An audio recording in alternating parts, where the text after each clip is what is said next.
옆 사람하고 같이 한번 인사합시다. 우리 사랑하면서 살아요. 시작. 사랑하면서 사십시다. 인사하십시다.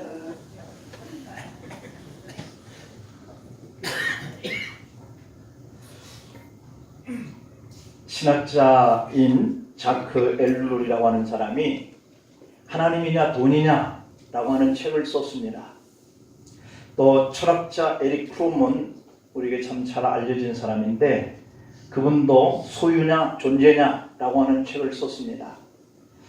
이미 작고한 불교 승려인 법정은 무소유에 대한 수필집을 썼죠. 그의 정신을 보고 백두산 시인은 이런 글을 남겼어요. 이 무소유는 가진 자의 자유다. 무소유는 소유가 있은 뒤 그 소유를 다 내려놓는 사람의 말이다. 가진 것이 있어야 무소유를 마음껏 가질 수 있다 라고 하는 말을 했어요. 참 일리가 있는 이야기죠. 내가 아무것도 가지고 없으면서도 난 무소유자다 이렇게 하면 말이 안 된다는 거죠. 내가 많은 것을 가지고 있기 때문에 가진 자로서의 누리는 그것을 누리지 아니하고 다 내려놓는 이것이 바로 무소유자가 하는 말이다 이런 얘기죠. 신학자 자크 엘룰이나 철학자 에릭 프롬이나 불교인 법정 승려의 이 공통적인 고민한 내용을 보면 소유에 대한 문제예요. 소유. 신앙과 이 소유의 관계에 대하여서 또 인생과 소유의 관계에 대해서 사람들은 고민하고 있는 거죠.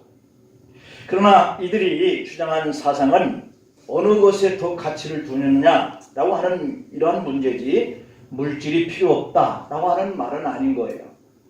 예수님은 30세에 공생애에 나오셔가지고 세례를 받고 오직 복음을 전하면서 무소유의 삶을 사셨어요. 근데 그분은 무소유, 아무것도 없는 것 속에서 나는 무소유다라고 하는 것이 아니라 그분은 모든 것을 할 수 있는 능력이 다 있는 거죠. 그러면서도 무소유에, 다시 말하면 그분은 누가복음 9장에 58절에서 이런 표현을 썼어요. 여우도 굴이 있고 공중의 새도 집이 있으되 인자는 머리 둘 곳이 없도다. 그러면서 나로 먼저 가서 내 아버지를 장사하게 허락하옵소서 하는 사람들과 주여 내가 주를 따르겠나이다 많은 나로 먼저 내 가족을 작별하게 하소서 하는 이런 사람들에게 손에 쟁기를 잡고 뒤를 돌아보는 자는 하나님 나라에 합당하지 아니하니라 라고 하는 말씀을 주셨거든요. 이 사람들은 있는 것에 마음에 끌려서 그것들을 먼저 취하고 그것들과의 상관관계를 먼저 생각하면서 주님이 따르라 하는 이 일을 하지 못하는 것이죠. 그러나 주님은 이미 집도 다 가지고 계시고 거처할 곳도 다 있지만 그것을 다 버려두고 나와서 제자들과 함께 복음의 길을 가셨던 이런 분이기 때문에 이분은 있어도 없는 이러한 무소유의 삶을 우리에게 보여주신 거죠. 여러분, 이와 같은 주님의 삶의 가르침이라고 하는 것은 자신과 자신을 따르는 제자들에게 종말론적인 삶의 태도가 무엇이냐라고 하는 것을 역설한 교훈인 거죠. 모든 사람들이 물질과 직장과 사업장과 이 가정의 소유 이 있는 것들을 다 포기하라 라고 하는 것이 주님의 가르침이 아닌 거죠. 주님은 이 땅에 오신 그 사명 이것을 이루기 위해서 예루살렘에 올라가실 때 멍에 메어보지 않은 나귀 새끼를 풀어오라 이렇게 얘기하셨어요. 그것을 타시고 예루살렘으로 올라가신 거거든요. 사람들은 그 예수님을 바라보고 자신들을 구원하실 자다라고 환호합니다. 나귀를 타심이라고 하는 것은 소유, 나귀라고 하는 것이 있어야만 주님이 타고 가실 그러한 효과를 나타내잖아요. 그런데 그것이 없었다고 한다면 걸어서 올라가시는 거니까 이 나귀라고 하는 것이 필요할 때 있어야 된다고 하는 이러한 소유, 이 필요성 이것을 느껴지는 대목이죠. 막달라 마리아는 시몬의 집에 계시는 예수님을 찾아가셔서 값비싼 향 옥합을 깨뜨려서 그분에게 부어드려요. 어떤 제자들은 그것을 보고 그 비싼 향유를 팔아서 가난한 자에게 주었으면 좋을 뻔하였다라고 말했죠. 하지만 주님은 그가 나의 장례를 준비하였으니 이를 주님이 오실 때까지 기념하라 라고 말씀하셨단 말이에요. 소유의 필요성입니다. 그 여인이 가지고 있었던 향후 옥합이 없었다면 주님의 장례를 준비할 수 있는 것이 되지 못했기 때문에 필요할 때 그것은 요긴하게 쓰여진 것이죠. 주님이 십자가에 달려서 죽으신 후에 아리마대 요셉은 자신이 준비한, 자신이 들어가 묻힐 그러한 묘지에 예수님을 안장합니다. 소유가 있을 때 가능한 상황인 거죠. 그런가 하면 한 부자 청년이 주님께 찾아와서 어떻게 하면 영생을 얻을 수 있습니까? 라고 물었어요. 그때 주님은 그 부자 청년에게 그것을 가난한 사람들에게 나눠주고 나를 따라야 한다 라고 말씀합니다. 그러나 그 부자 청년은 근심하면서 돌아갔다라고 말씀하고 있어요. 그렇습니다. 이 소유에 대한 이 자유함과 소유에 대한 그런 필요성, 이것들을 깨닫게 해주시는 주님의 교훈들이죠. 주님은 물질에 관계된 교훈을 말씀하실 때 다 버리고 다 나눠주고 빈 털터리가 되어야 한다 라고 하는 뜻과는 전혀 다른 말씀의 교훈이에요. 평범한 사람들의 삶이라고 하는 것은 무엇보다도 목표를 성취해 가는 데 있어서 가장 필요한 것, 그것이 요소는 물질이죠. 다시 말하면 자신의 소유가 있어야 된다 하는 이야기입니다. 범죄한 아담에게 하나님은 이마에 땀을 흘리면서 노동을 해라 이렇게 말씀하셨어요. 이것은 소유적 삶을 명령하는 거거든요. 타락하기 전에는 하나님의 것을 다 누리기만 하면 되었어요. 자신의 것이 없어도 되었죠. 하나님이 에덴 동산에 다 준비한 것들을 누리면 되었으니까요. 그런데 에덴 동산에서 하나님의 것을 관리하면서 살았던, 누리면서 살았던 이들이 범죄하면서 세상에 내어 쫓겼죠. 그 쫓겨난 후에는 하나님께서 땅을 파고 농사를 짓고 집을 지으며 도시를 건설하고 경계선을 걷고 소유적인 존재로 살아라 이렇게 말씀하신 것을 볼 수 있습니다. 오늘날 우리가 살고 있는 이 세상 역시 이 소유의 중요성이라고 하는 것은 언급할 필요가 없는 거죠. 국가도 회사도 개인도 자신의 소유한 양에 따라서 평가받고 대접받는 세상이 되었어요. 그래서 사람들은 빚을 지지 않고 넉넉한 재산의 소유를 하려고 애를 씁니다. 젊었을 때도 소유의 재산이 필요하지만 늙어서는 더욱더 돈이 필요합니다. 소유가 필요하다는 거죠. 사람이 늙으면 많은 것들이 자신에게서 떠나갑니다. 돈이 떠나가고 친구가 떠나가고 일감이 떠나가고 건강이 떠나가고 사람도 떠나갑니다. 이런 때를 대비해서 사람들은 연금을 들고 보험을 들고 재산을 소유하려고 합니다. 예수님이 부자를 경계하시고 무소유라고 하는 것을 언급하는 것은 그가 주님을 믿는 사람으로서의 삶의 태도가 어떤 것이 우선적이어야 하느냐라고 하는 것을 가르치는 것이지 물질이 필요 없다라고 가르치는 것이 아니에요. 부정한 방법과 비윤리적인 이러한 방법, 비합법적인 방법 이런 것들로 재산을 축적하는 것을 책망하셨고 삶의 우선순위가 잘못되었다. 영생과 구원의 우선적인 삶을 둬야 하는데 세상 것을 먼저 추구하다가 하나님의 나라를 놓쳐버리는 이런 어리석은 부자 청년처럼 되어서는 안 된다라고 하는 것을 비유적으로 교훈하고 있는 거죠. 오늘 본문에 등장하는 야곱은 아버지를 떠났습니다. 떠날 때 그의 손은 빈손이었어요. 머나먼 이방 땅 하란에 있는 이 외삼촌 라반의 집을 찾아가는데 빈손으로 객지 생활을 시작합니다. 밑바닥 인생에서 알거지에서부터 시작하는 거죠.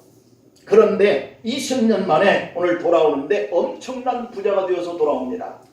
하나님이 해주신 거죠.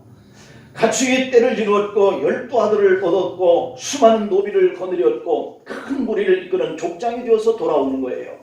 오늘날 개념으로 말하면 크게 출세하는 것이죠. 그 비결이 어디에 있었을까요? 결과적으로 보면 하나님의 은혜인 줄 믿습니다. 이런 은혜가 한 주 동안에도 여러분과 함께 하시는 역사가 일어나기를 축복합니다. 오늘 보면 42절을 한번 볼까요? 우리 아버지 하나님, 아브라함의 하나님, 곧 이삭이 경유하는 이가 나와 함께 계시지 아니하셨더라면, 하나님이 함께 하시지 않았더라면 이 말이잖아요. 외삼촌께서 이제 나를 빈손으로 돌려보내셨으리라마는 하나님이 내 고난과 내 손의 수고를 보시고 어젯밤에 외삼촌을 책망하셨나이다 라고 이렇게 표현합니다. 하나님은 우리 성도들이 빈손이 아닌 많은 재산을 채워주시기를 기뻐하신다 라고 하는 것을 믿기를 바랍니다.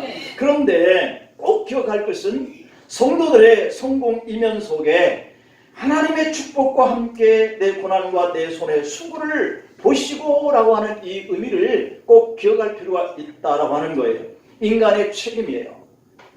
오늘 이 속에서 하나님이 우리에게 주시는 교훈이 있는데 몇 가지 살펴봅니다. 첫 번째로는 야곱의 신앙 속에 나타나신 그러한 교훈이에요. 우리도 신앙생활을 하고 있죠. 이 속에서 우리가 오늘 이 야곱의 신앙을 통해서 무엇을 배울 수 있을까 하는 의미를 한번 생각해 보는데, 그 첫째는 야곱이 하나님만 의지하며 살았다라고 하는 겁니다. 하나님만 의지하며 사십시다. 하나님만 의지하십시다. 창세기 31장에 오늘 본문의 5절쪽으로 한번 올라가 볼까요? 오늘 본장 31장 5절에 한번 가서 보면 이렇게 말씀합니다. 내가 그대들의 아버지 안색을 본즉 내게 대하여 전과 같지 아니하도다. 그러할지라도 내 아버지 하나님은 나와 함께 계셨느니라. 아멘. 하나님이 나와 함께 하시고 내가 하나님과 함께 할 수 있는 이것은 큰 축복입니다. 아멘. 사실 창세기 28장에 10절부터 22절의 내용을 보면 야곱은 살아계신 하나님에 대한 체험을 베델에서 합니다. 집에서 도망 나올 때거든요. 집에서 도망쳐 나온 이 야곱을 헤브론에서 약 한 650km 정도 떨어졌는데 여기서 한 부산까지 갔다 오는 거리죠. 그 정도 떨어진 곳이 바로 하란이고 유갓집이거든요. 그런데 그것을 향해서 걷고 그러다가 하루 해가 저물었을 때 루스의 광야에서 날이 저물어요. 그때 그는 베개 하나를 취해놓고 돌베기를 하고 잠을 자다가 하나님을 만나요. 사닥다리가 하늘로부터 이렇게 쭉 내려왔는데 천사들이 그 위를 오르락내리락 왕래하면서 자신을 보호하고 있다고 하는 이 사건을 목도하는 거죠. 하나님의 실존을 경험하는 거예요. 하나님의 음성을 듣는 거예요. 영적 체험이죠. 이런 영적 체험이 저와 여러분들에게도 있는 줄 믿습니다. 이런 영적 체험을 해야 내가 하나님과 함께하고 하나님이 나와 함께한다는 믿음으로 살아요. 야곱은 그때 자신감이 생기기 시작해요. 650km가 떨어져 있는 유갓집을 가는 이 야곱이 이런 하나님을 만나는 영적 체험을 하니까 그 가는 그 길이 두렵지가 않는 거예요. 자신이 지금 가고 있는 그 길에 하나님이 함께하네 라고 하는 것이 믿어지기 시작한 거죠. 야곱이 찾아간 외삼촌은 성품이 고약하고요, 욕심이 많은 사람이에요. 자신을 찾아온 여동생의 아들을 노예처럼 부려먹고 온갖 불이익을 해요. 오늘 이 본문의 마지막 이 부분에 보니까 외삼촌이 그를 빈손으로 돌려보냈으리라 라고 하는 이런 생각을 갖게 만들었던 이 외삼촌이 41절에 보니까 이 외삼촌이 야곱에게 품삯을 약속을 했는데 10번이나 바꿨다라고 이렇게 기록하고 있어요. 그러니 이 외삼촌이라고 하는 나반이 얼마나 고약한 사람이고 욕심이 많은 사람이다 하는 생각을 우리가 느낄 수 있죠. 야곱이 라헬을 위해서 7년 동안을 머슴을 살았는데요. 결혼식 날 밤에 외삼촌께서 이 신부를 바꿔서 레아를 들여보낸 거예요. 그러니까 그날 신부가 바꿔치기 당하는 그러한 그 속임, 이것을 바로 삼촌이 조카에게 한 거예요. 그래서 야곱은 또다시 자신이 사랑하는 라헬을 아내로 맞이하기 위해서 7년 동안의 일을 더 하는 거예요. 외삼촌 라반은 딸을 가지고 장난칠 만큼 욕심쟁이였다라고 하는 거거든요. 야곱은 약자편에 빈손 들고 갔으니까 삼촌이 내몰면 어디로 가야 할지 모르는 이런 정도의 그런 환경이었으니까 야곱은 그래도 라반이 하자는 대로 따릅니다. 요즘 같으면 이런 기업주 밑에서 누가 일하겠습니까? 월급을 올려달라고 노조가 데모하는 것을 우리가 보잖아요. 6년 동안 월급을 10번이나 깎았으면 누가 그 회사를 다니겠습니까? 그럼에도 불구하고 야곱은 그 불이익을 감수합니다. 왜 야곱은 이런 불이익을 감수하고 일을 했을까요? 외삼촌 라반이 월급을 깎아도 하나님이 채워주신다. 사람이 불이익을 줘도 하나님이 야곱의 빈손을 채워주신다. 아멘. 사람이 뺏어도 하나님이 돌려주신다. 아멘.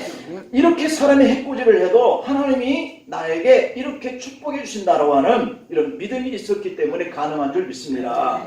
야곱은 베델의 체험에서 만난 그 하나님, 그런 영적인 신앙의 감각을 가지고 하나님이 도우실 것을 믿었기 때문에 그런 고약한 삼촌의 집에서도 일을 꾸준히 해나가는 거예요. 하나님은 오늘 또 우리를 야곱과 같이 살펴주시기를 축복합니다. 아멘. 경제적인 어려움에서, 실직에서, 질병에서, 좋지 않은 그런 환경에서 하나님만 의지하면서 또한 한 주간 여러분들이 사는 삶의 자리에 하나님의 도우심의 손길이 함께하기를 축복합니다. 그 다음에 두 번째로 보면 이 야곱은 하나님께 순종하면서 살았다. 창세기 오늘 31장에 13절쯤 올라가 볼까요? 13절에 보면은 그렇게 표현합니다. 나는 베델의 하나님이라 네가 거기서 기둥에 기름을 붓고 거기서 내게 서운하였으니 지금 일어나 이곳을 떠나서 네 출생지로 돌아가라 하셨느니라 이렇게 말씀해요. 그러니까 삼촌 집에 가는 날 또 하나님이 야곱에게 함께 하셨더니 이제 그가 이 정도면 됐다라고 할 때 또 하나님이 나타나셔서 이제 네 고향으로 다시 돌아가라 이렇게 말씀하시는 하나님을 또 만나는 거예요. 야곱이 20년 동안 외삼촌에서 그 모습 사는 동안에 많은 어려움이 있었습니다. 그렇지만 하나님이 그에게 복을 주시니까 아브라함의 하나님, 이삭의 하나님 못지않는 그런 족장이 되게 하시고 이제는 더 이상 이방 땅에 머물지 아니하고 고향 땅 헤브론으로 돌아가라고 꿈에 나타나신 그 하나님의 명령을 들을 때 야곱은 말이죠, 툴툴 털고 일어나는 거예요. 이게 순종입니다. 이때 야곱에게는 네 명의 아내가 있었는데 그리고 그 4명의 아내를 통해서 12명의 자녀가 있었어요. 수천 마리의 가축이 생겼습니다. 수많은 종들이 생겼습니다. 문제는 뭐냐면 라반이 야곱을 보내지 않으려고 한다라고 하는 거거든요. 끝까지 자기 종을 삼고 야곱의 많은 아들들을 자기의 생산력의 수단으로 삼아서 더 많은 재물을 얻으려고 하는 이 마음이 바로 이 라반 삼촌의 마음이었던 거죠. 오늘 22절을 한번 볼까요? 창세기 31장 22절쯤 보면은 3일 만에 야곱이 도망하는 것이 라반에게 들린지라 라고 했어요. 뿐만 아니라 야곱은 자신의 출생지로 돌아가는 그 길은 멀고 험했어요. 650km 정도니까 그 당시에 빈손 들고 찾아갔던 이 때의 야곱의 모습과는 전혀 다르잖아요. 이미 그 자녀들이 이렇게 많아졌고 종들이 많아졌고 수많은 가축대들이 많아졌는데 이 650km 정도를 이 사람들이 가야 하는 이 길에 얼마나 많은 어려움이 생기겠어요. 사막을 지나야 되고 수많은 산, 강 넘어야 합니다. 광야의 유랑자들 만나면 죽임도 당할 수도 있고 재산을 빼앗길 수도 있는 길입니다. 그러나 야곱은 하나님이 가라 하셨기 때문에 믿음으로 순종하면서 갔고 그렇기 때문에 하나님이 철저하게 지켜주실 것이라는 이런 믿음으로 출발한 거예요. 그런데 떠나간 지 3일 만에 삼촌이 알게 되었다라고 하는 거죠. 영적 의미를 붙인다면 이 라반은 사단 마귀를 상징해요. 그리고 이 야곱은 하나님의 말씀을 따라서 살려가는 믿음의 사람들을 표현해요. 하나님의 백성을 끝까지 자신의 영역과 세상 문화에 붙잡아 놓으려고 하는 것을 바로 이 라반이 가지고 있는 삶의 모습이 그것을 상징하고 있어요. 신앙에는 바로 이와 같은 곳에서 탈출해야만 하고요. 하나님이 가라 명하시는 그 주님의 품이 있는 곳으로 돌아가야 할 줄로 믿습니다. 그 길이 아무리 힘들고 어려워도요. 이 세상에 나를 붙들고 있는 그런 어둠의 것들에게서 내가 하나님의 품으로 믿음의 장소로 돌아가야 할 줄로 믿습니다. 그러나 우리의 이 출생지, 야곱의 출생지는 바로 헤브론, 부모가 있는 고향 땅이죠. 그러나 우리의 분양은 어디예요? 하나님의 나라, 하나님의 품, 하나님의 교회인 줄 믿습니다. 하나님의 집에는 그래서 자유가 있고 그래서 평안이 있고 그래서 행복이 있는 줄 압니다. 하나님의 집은 하나님의 은총과 성령의 역사와 그 교제가 있는 거예요. 그래서 우리가 세상에서 일주일 살면서 아무리 복잡한 신경을 가지고 교회 와도 이렇게 교우들 만나면 서로 교제하고 또 우리 마음의 평안과 자유를 이렇게 회복하고 그런 것들을 것을 가지고 돌아가야죠. 그러므로 우리는 매일매일을 하나님의 집, 하나님의 품으로 돌아가야 하는 이런 믿음으로 살아야 할 줄 믿습니다. 오늘 또 하나님이 명하시는 곳으로 가라라고 하는 이 말씀을 붙들고 이렇게 야곱처럼 순종하면서 살아야 돼요. 그러나 여러분, 순종에는 결단이 필요하고요, 강한 의지가 필요해요. 아브라함은 독자 이삭을 하나님께 번제로 드리라 하는 명령을 받았잖아요. 이 아들을 번제물로 드린다? 이 번제라고 하는 것은 그를 붙들어서요, 칼로 여러 조각을 내서 이 장작불 위에 불을 위에 얹고 붙여서 태워서 연기로 드리는 제사이거든요. 이런 것들을 아들을 통해서 드리라? 세상이 미쳤죠. 아무리 하나님이지만 이런 것을 명령하더니, 그런데 이런 것을 명령을 해도 이런 것을 순종하다니, 이게 아브라함이나 하나님이나 어쩌면 그렇게 똑같은지요. 그래서 아브라함은 독자 이삭을 번제로 드리라 하는 이러한 하나님의 명령을 듣고 순종하잖아요. 망설임 없이 순종해요. 그래서 하나님은 그 순종하는 아브라함의 모습을 보고 아브라함아, 아브라함아, 그러면 안 된다. 네 뒤를 봐라. 그래서 이 뿔에, 이 숲에 뿔이 걸려있는 이 양을 잡아서 번제물로 드리고 아들과 함께 내려오면서 하나님께 네가 이제야 나를 경외하는 줄을 알았노라 믿음을 인정받게 되는 것을 볼 수 있습니다. 한나라고 하는 여인은, 한나가 소원을 합니다. 자식이 없어서 울며 불며 늘 성전에 와서 기도했더니 하나님께서 아들을 주어요. 그런데 이 아들을 주시면 내가 하나님 앞에 드리겠습니다 라고 소원을 한 대로 그는 망설임 없이 하나님의 성전에 아들을 들여서 이스라엘의 사무엘이라고 하는 이런 역사를 만들어내게 하죠. 하나님의 명령대로 이스라엘은 400년간 살던 이 애굽 땅을 벗어납니다. 여러분, 내가 10년, 20년 살던 동네도 벗어나서 다른 곳으로 가려면 불안하잖아요. 그런데 이 이스라엘 사람들은 애굽에서 대대로 400년 동안을 살던 곳을 떠나서 가나안 땅으로 가라, 이렇게 할 때 이들이 벗어나요. 이게 바로 순종입니다. 베드로는 배와 그물과 그 집을 떠나서 주님을 쫓았습니다.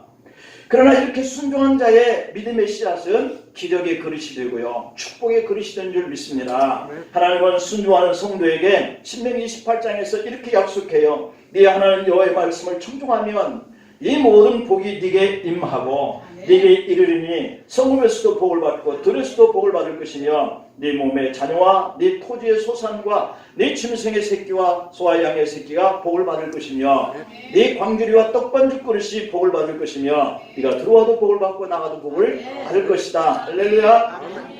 우리가 믿음으로 주님 앞에 순종하면서 살다가 이러한 축복 속에 이 생을 우리가 떠나서 주님 앞에 가야 할 줄로 믿습니다.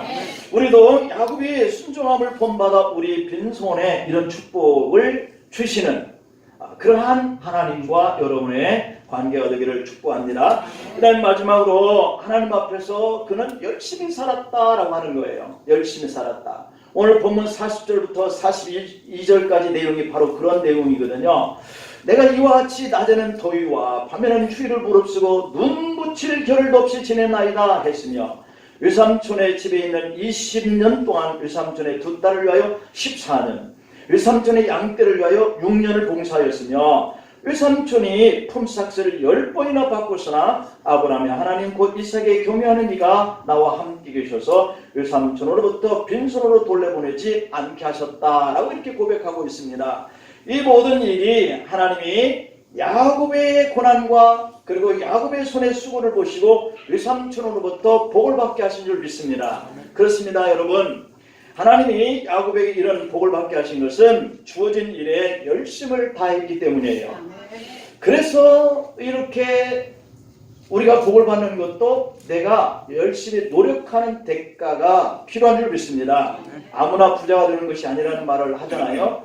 부자의 꿈을 안고 노력하고 열심을 다 해야 해요. 운이 좋거나 부모가 물려준 재산으로 간혹 누리며 사는 사람들이 있지만 그것도 자신이 노력하지 않으면 지켜내지 못해요. 많은 사람들이 어렵다고 하는 시대에 우리가 살고 있습니다. 사실 어느 시대나 사람들이 사는 세상은 다 어려워요. 어쩔 수 없는 이 사회적인 환경이 우리를 힘들게 하지만 똑같은 환경 속에서도요, 잘 견디고 다시 일어나는 사람이 있고요, 오히려 더 성공하는 사람이 있는 줄 믿습니다. 남다른 의지와 열정이 있고 부지런함 때문이에요. 하지만 조상이 물려준 재산을 더 잃는 사람이 있는가 하면 한 푼도 받지 못했지만 자수성가하는 사람들도 있어요. 지금 여러분은 어떤 환경 속에서 살고 계시는지요? 외삼촌은 외삼촌 집에서 그렇게 고생하면서도, 야곱은 그렇게 외삼촌 집에서 고생을 했으나 그는 형이나 아버지나 외삼촌이나 환경이나 자신의 운명을 한 번도 탓한 내용이 성경에 없다는 거예요. 그리고 누구보다도 열심으로 노력하고 일해요.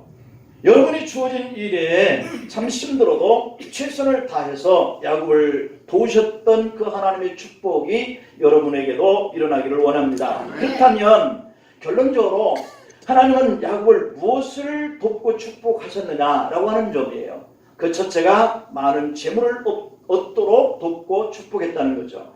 21절에 가서 보면 그가 모든 소유를 이끌고 라고 해 있고, 그리고 4절 15절에 보면 32장에 보면 이 야복강을 건널 때 형을 만날 때거든요. 창세기 32장 14절 15절에 보면 형에게 준 선물만 이렇게 보면 암염소가 200마리, 수염소가 20마리, 암양이 200마리, 순양이 20마리 등등 모두 합해서 580마리였다는 거예요. 자신이 그렇게 20년 동안 하나님의 축복 가운데 속에서 얻었던 이 소유가 형에게 나눠주는 것만 해도 580마리, 형에게 예물로 준 것만 해도 이럴 정도였으니까 야곱이 소유한 그 축복된 재산이라고 하는 것은 얼마나 많았겠느냐. 창세기 31장의 17절에 보면 그대들의 아버지가 나를 속여 품삯을 10번이나 변경하였느니라. 그러나 하나님이 나를 막으사 나를 해치지 못하게 하시는 방법으로 도와주셨다. 이렇게 얘기하고 있고, 9절에 보면 하나님이 이같이 그대들의 아버지의 가축을 빼앗아 내게 주셨다 하는 주는 방법으로 야곱을 축복했다는 거예요.